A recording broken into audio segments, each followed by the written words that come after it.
The Eagles' minicamp this week was full of surprises. From rookie linebackers not only practicing but turning heads, to Jalen Hurts showing off the Birds' new look offense. Plus why these edge rushers have caught Lane Johnson's eye, and why the Birds are planning something special for Saquon Barkley. I'm Thomas Mott, this is a Thomas Mott Show.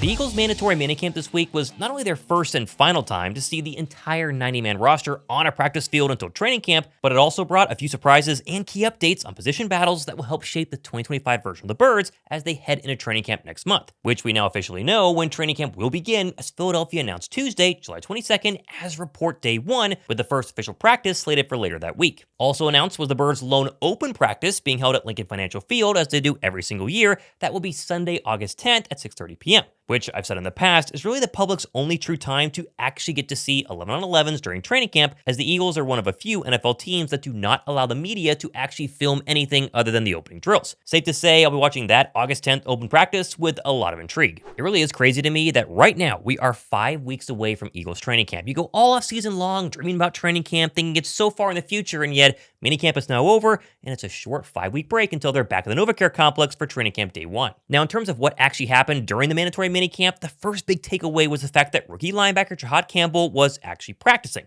which even following the Birds' first-round pick injury drama, the timetable was reportedly August for when we could actually see him on the field running around with the linebacker group. But despite Nick Sirianni telling the media before practice that he still doesn't know when Jihaad will be ready, Campbell was spotted running around in a limited capacity during individual drills on Tuesday. As far as when he'll be ready, I know he's doing everything he can to get himself ready, making sure that he gets all the mental reps that he possibly can get at this particular time. Now, of course, just because he had a helmet on and ran around during individual drills does not mean Jihaad Campbell is 100% healthy. It does mean, though, that he is ahead of schedule, and this whole idea of an August timetable for him actually returning means he should be 100% by August, and that, of course, is great news for the rookie, the linebackers, and training camp as a whole. The other good Jihaad Campbell news today is the Eagles' first-round pick has officially signed his rookie contract at an eye-popping $14.9 million in guaranteed money over the next 4 seasons.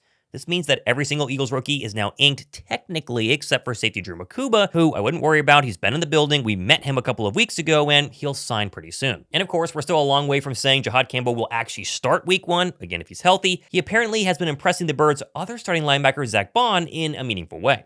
It's a big dude. Similar to myself, a versatile guy that can do a lot of different things. Just starting to see him move around a little bit, and the dude can move, and he's impressively very smart on the board as well. So I'm really excited for him. Continuing with the linebackers for a second, Baun was a healthy scratch due to, quote, general soreness for this practice, meant that Jeremiah Trotter Jr. and UGA rookie Smael Mondon got to start at inside linebacker. And while this wouldn't be the ideal starting duo for the Thursday night opener versus the Cowboys, Zack Baun once again admitted that the depth inside the locker room is even better than he could have hoped for. Athletic, very athletic. I mean, you look at Smael and Lance too, and Jihaad. Those are 3 very, very athletic guys that can do a lot of different things. Just getting them installed in our playbook is the biggest thing. Smael Mondon's name keeps popping up during OTAs and minicamp as someone to watch heading into training camp. Is he going to win the starting job? Probably not, but those SEC starting linebacker instincts from UGA, they're starting to make people really kind of go, whoa, he might be a potential star in the future. They're definitely have to find ways to get him on the football field, especially in special teams early on this season. Also, I want to give a massive shout out to Bear for sponsoring today's video, because if you want to upgrade your sleep, well, you're going to love Bear. Now, of course, we've all heard just how important sleep is these days. You gotta get your 8 hours every single night. Sleep is super important. Do you actually realize how many factors go into you getting a great night's sleep? Well, one of those factors is the actual mattress you're sleeping on, which most people don't actually realize. Bear Mattress is a premium, fiberglass-free mattress designed to improve your sleep quality and overall life. Plus, their shipping is as easy as it gets, right to your door and completely free. And the best part about Bear is just how easy it is to find your perfect mattress via their sleep quiz. Because everybody has very different sleep preferences, so for instance, I took it myself, and based on my results, Bear matched me with their Elite Hybrid mattress, which is perfect for my sleep style. My wife and I have had our Bear mattress for like 5 weeks, I think 6 weeks now. We absolutely love it, and we're sleeping better than ever. And the best part is how much more comfortable we both feel when we actually fall asleep, and it keeps me so darn cool through the night. My previous mattress did not, thanks to Bear's sleep recovery technology. And of course, don't just take my word for it or my wife's word for it. Bear actually surveyed over 300 customers, and 82% reported a noticeable improvement in their sleep quality after switching to Bear. In fact, 95% of them said they would recommend Bear to a friend. And as mentioned, Bear delivers your mattress right to your door and with free shipping in the US. You don't have to worry about literally anything. Plus, they offer a 120-night sleep trial so you can test it out risk-free, plus a lifetime warranty. So head to bearmattress.com/Thomas Mott and be sure to use my promo code Thomas Mott to get 40% off your Bear mattress plus 2 free pillows, which we love as well. Trust me, you need a new mattress. You probably had the same one for a long time like we did. Give Bear a try. You're going to love it. And staying with players who are going to have a hard time staying off the field next season, and the Jalyx Hunt Jordan Davis hype train continued to grow following this minicamp practice, with a heavy emphasis on Jalyx Hunt apparently getting in the backfield all day long. Multiple players and coaches have pointed out all offseason long that Jalyx Hunt looks bigger and faster and smarter than his rookie version just a year ago, and much like with Nolan Smith's jump in year 2, he's preparing to look completely different in 2025. Still, while Jalyx and Nolan, they're obviously the starters, we can't count out the other newcomers at edge rusher, as although there weren't a lot of standout actual plays from OT or minicamp from Azeez Ojulari or Josh Uche, those two players were the first names out of Lane Johnson's mouth during his press conference yesterday when asked about the standouts from the edge rusher group. Edge rusher? Yeah. Uche? Yeah, I remember playing Patriots really quick. I think he's very versatile, what he can do. Ojulari, I played against him and a lot in New York. And then I think Jalyx, I think this is going to be a big year for him. He has all the tools. He's gained some weight, so he's really, I think it's going to be a really breakout year for him. And then, obviously, Nolan, he's still Nolan. He's still setting the tone. So, maybe he can carry a piece of what BG did for, all these years here, but, very similar. It's crazy to me just how quickly everybody, including myself, forgot about Ojulari and Uche. These were two players who, in the past, were legit NFL edge rushers, and are really only in Philadelphia because they had injuries or poor play or were on bad teams or were a combination of the three. But if Lane Johnson is right and Uche and Ojulari are looking good so far during minicamp and OTAs, if they start booming this season, Philadelphia's going to have 4 legit edge rushers on the outside to attack the quarterback at any given moment, meaning you're going to have 4 healthy bodies and really 4 fresh players every single third and fourth quarter to go attack the quarterback. Now, speaking of quarterbacks, and the Bird Super Bowl MVP signal caller had himself quite the practice, according to reporters, finishing 20 of 21 with 1 touchdown to DeVonta Smith and 0 interceptions. Jalen Hurts has been extremely efficient so far during OTAs the past couple of weeks, but actually getting to throw to A.J. Brown and DeVonta Smith in 11-on-11s for the first time during minicamp on Tuesday was a big deal, as the offense actually had their top 2 weapons, meaning Hurts could push the football down the field, and all I'm going to say is Jalen looks dialed in right now and is preparing for a big leap forward in 2025. Just really taking a day at a time. I've treated this offseason like I've treated every offseason, coming in and trying to learn as much as I can, trying to develop that chemistry with the play caller. And as it changes, as offensive leadership changes, you have to find ways to, not really about finding ways, it's more so about, depositing time into it. I spend a lot of time, and so we've had some valuable conversations that I think will help us all in the end.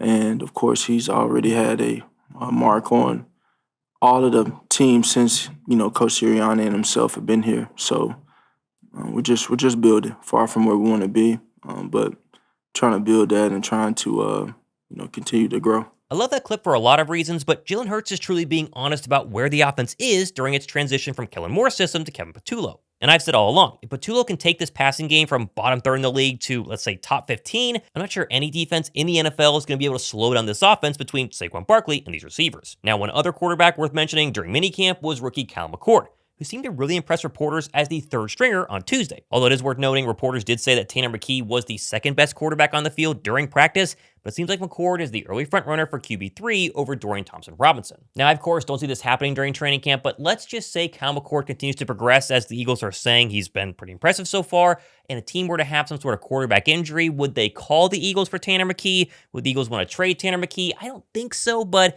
definitely keep an eye on Kyle McCord because so far, rookie minicamp, OTAs, and now minicamp, he's been kind of impressive. Also impressive, apparently, was Saquon Barkley, whose record-setting 2024 season and subsequent Madden cover had left people wondering what's in store for 2025. Well, obviously, he expects big things. I expect big things. A lot of naysayers have cited how previous running backs who have hit 2,000 yards have had a down season the following year. And technically, this is true, as shown here by subscriber Dylan Chapman. Actually sent me this on Twitter. I'll link it down below. He put together all the information on the previous 8 2,000-yard rushers. Every single one of them technically saw a decline in yards the following season, with all but Barry Sanders having a reduced workload and games played, and of course injuries being a major culprit. And Saquon is definitely aware of this, as he noted in his press conference on Tuesday that load management has been a thing all season long, and there could be a plan to ease him in the 2025 season to avoid any sort of injuries. But despite all of that, the best running back in the NFL right now did emphasize to reporters he feels the best he's ever been and is ready to dominate once again come September. I don't know how many touches I had or how many yards, but it doesn't feel like it. I feel really good. I feel like I'm entering in my prime. So just got to continue, have the mindset of listening to everyone, buying into what they want me to do, and whatever they do, try to do it to the best of my ability. I want to be the best running back to ever play, or at least one of the best running backs to ever play. I don't think there's actually a way you can prove who's the best. But that's always been my motivation. And I feel like God's blessed me with a unique ability and put me through a lot of adversity, and that's still going to be my mindset. So moving back to the defense, and Kelee Ringo not only got the start at cornerback in team activities, but was the standout player all day long. With reporter Brooks Cabana noting that Kelee had, quote, his most flashy workout of the offseason. Ringo held his own while isolated against A.J. Brown during a team drill rep. Hurts checked down to Barkley. Later, working with the second team defense during team situations, broke up 2 passes, one intended for Danny Gray, the other for Terrence Marshall. Ringo has long possessed the physical traits to be a quality NFL cornerback. It's too soon to suggest he's acquired a proper grasp of the technique required to play in Fangio's defense, but his offseason performance, particularly on Tuesday, offers promise. And that was a theme from multiple reporters all practice long during minicamp. Kelee Ringo got the start and looked the part so far, especially in a couple of matchups against A.J. Brown. Now, does that mean he's guaranteed to win the job? Is he going to be the starter day one of training camp? I don't know. We talk a lot about Jaire Alexander and obviously, trading for a cornerback to replace Kelee Ringo. If this continues, Philadelphia will have truly no need to do so. Finally, it is worth pointing out that rookie tackle Myles Hinton left practice for the medical tent and did not return.